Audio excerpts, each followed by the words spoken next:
You are listening to 9 Lives by Suspicious Popsicle. It was no wonder Wei Wuxian was so careless with his lives. He had 9 of them, after all. Lan Wangji found out about that as they were trapped in a cave together, debating a strategy to defeat the Xuanwu of slaughter. Wei Wuxian was insisting on putting himself at risk, and Lan Wangji was stalling in the hope that a better plan would come to mind. Finally, Wei Wuxian lost his patience. "Lan Chang, do you know how many times I've died? Twice! Maybe that's not usually a very big, impressive number, but when you consider that I'm still walking around after dying twice, I think it means something." He narrowed his eyes. "You're lying." "Why would I lie about this? Aren't there more believable things I could say?" Every now and again, so rare that it was once thought to be nothing but a legend, people were born who had 9 lives. There were all sorts of explanations for such a phenomenon, but really, no one knew why or how it happened. Now, Wei Wuxian stood before him, claiming to be something rarer than rare, a special type of person who would be coveted by those in power, courted and used should the truth get out. "Do you want a demonstration to prove it?" he asked. Lan Wangji flinched back as if struck. He settled back against the stone, crossing his arms and glowering at nothing in particular.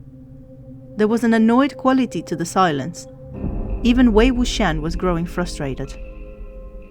"How did you die?" Lan Wangji asked suddenly. "The first time." Wei Wuxian didn't answer right away. It made him wonder if the question had been rude, although after the flippant way Wei Wuxian had offered to prove his claim. "Dogs," he said shortly. Something in his voice made Lan Wangji look sharply, just in time to catch a shiver. Wei Wuxian refused to meet his eyes and said nothing more. "And the second time?" He shrugged, apparently more at ease with his death. "I drowned." Lan Wangji's brows rose in disbelief. Hadn't he just been bragging about being a strong swimmer? "When?" "Are you sure you want to know?" When Lan Wangji merely looked at him expectantly, he sighed. "Lan Chan, not to say you weren't impressive and very quick, but you didn't quite pull me out fast enough when we fought the waterborne abyss." His eyes widened. He remembered that day all too well. Remember how perfectly still Wei Wuxian had been for the first few moments after they had breached the surface. Remember how he hadn't felt either the string of a pulse or the rise and fall of breath beneath his fingers when he'd gripped him by the collar. He remembered the fear. But then, Wei Wuxian had vomited water and coughed and gasped, and he thought he had been a mistake, that he had reached him in time. It had never occurred to him. And why should it have? People with 9 lives were beyond rare. He wondered who else knew, who else Wei Wuxian had trusted with this secret. In the end, he agreed to let Wei Wuxian be the one to approach the Xuanwu. "Be careful," he said sternly, and Wei Wuxian laughed at him, waving off his concern. "It's fine, Lan Chan. Even if it kills me once or twice, I'll still come back."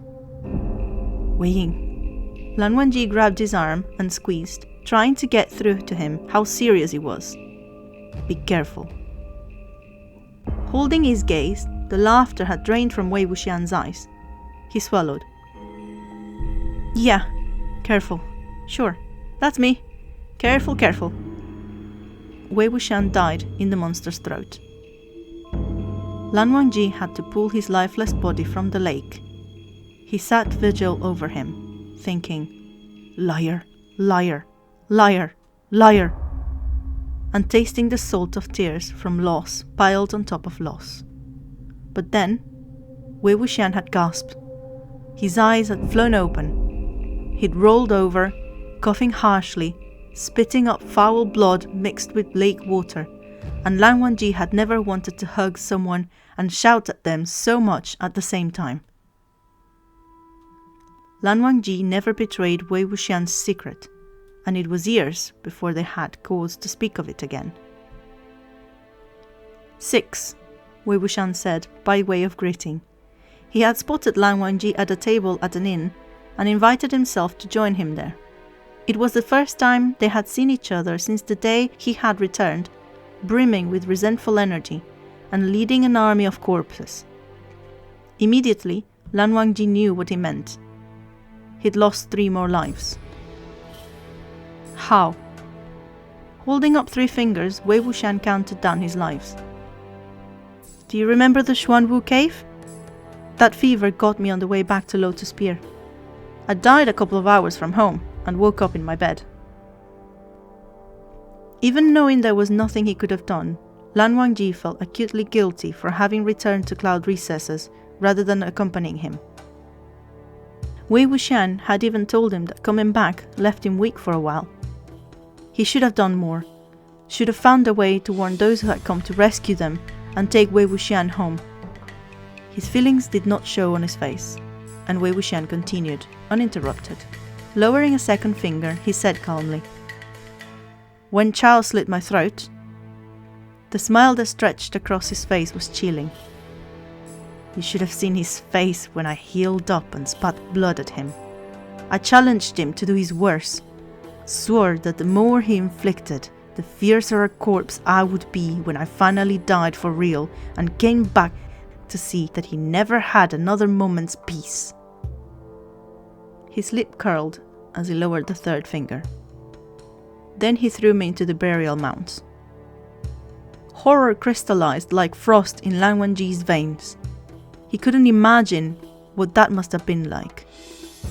He closed his eyes, afraid that the pain in his heart would be too obvious, and bowed his head. "You must be careful," he whispered, and the words didn't sound like the plea they actually were. Wei Wuxian laughed lightly.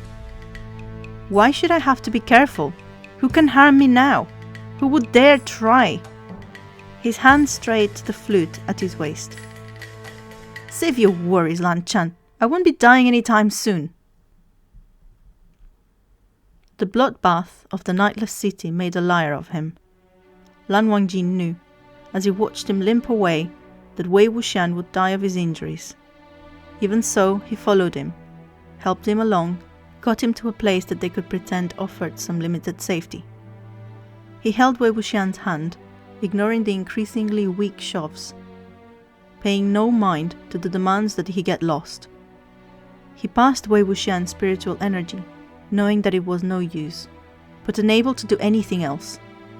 He spoke of his feelings, resolved that at least Wei Wuxian should not die feeling alone and unloved. In the early hours of the morning, when the stars were still bright before dawn could come to hide them away, Wei Wuxian's heart stopped beating. Lan Wangji held him as he grew cold. He fought against members of his own sect in order to protect his body. His only solace when he was brought back to the cloud recesses was that no one else knew that Wei Wuxian would come back. He had a chance. If he did, if he left everything behind, he could start over someplace new, live simply. Lan Wangji wished that for him, wished him peace and an end to his pain, and cursed the fact that he was incapable of being there when Wei Wuxian awoke. It was after the siege of the burial mounds, after the cultivation world had discovered that Wei Wuxian had been gifted with 9 lives, sought him out and killed him again. His body had been utterly destroyed, torn apart by his own power. He had not come back. They had set up arrays and traps, spells to guard and spells to warn, but Wei Wuxian did not return. He had died 7 times before. The siege had been the 8th. He had 1 life remaining, yet he did not return. This time, Lan Wangji had searched for him, personally determined not to let him wake alone. He found nothing but ash and emptiness and questions. He played inquiry until his fingers cracked and bled, wondering if Wei Wuxian was merely caught between states. if he was waiting for his body to somehow reform, to be capable of holding his soul before he could come back. Was such a thing even possible? Lan Wangji did not know, and none of the spirits could answer that question either. There was never an answer to any of his questions, and in his desperation he called for any spirit that might have an explanation. He sought for the spirits of all who had known Wei Wuxian through his lives, sought for Zhang Fengmiang, Zhang Yanli, sought for Wei Wuxian's birth parents. Finally, a spirit came forth who could tell him something. But the notes that resonated into the quiet left Lan Wangji frozen in disbelief. Stillborn. Wei Wuxian had been stillborn, his first life over with before he had even drawn breath. All this time, they had been counting wrong. He had died 9 times. He was gone. "It's so strange," Wei Wuxian said, with Mo Xuanyu's voice, but his own inflection, with Mo Xuanyu's face, but his own expression.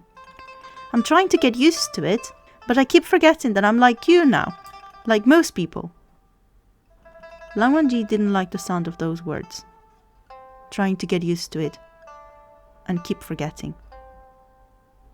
"Be careful," he said. Wei Wuxian laughed at him. "Hearing you say that should be more strange than anything."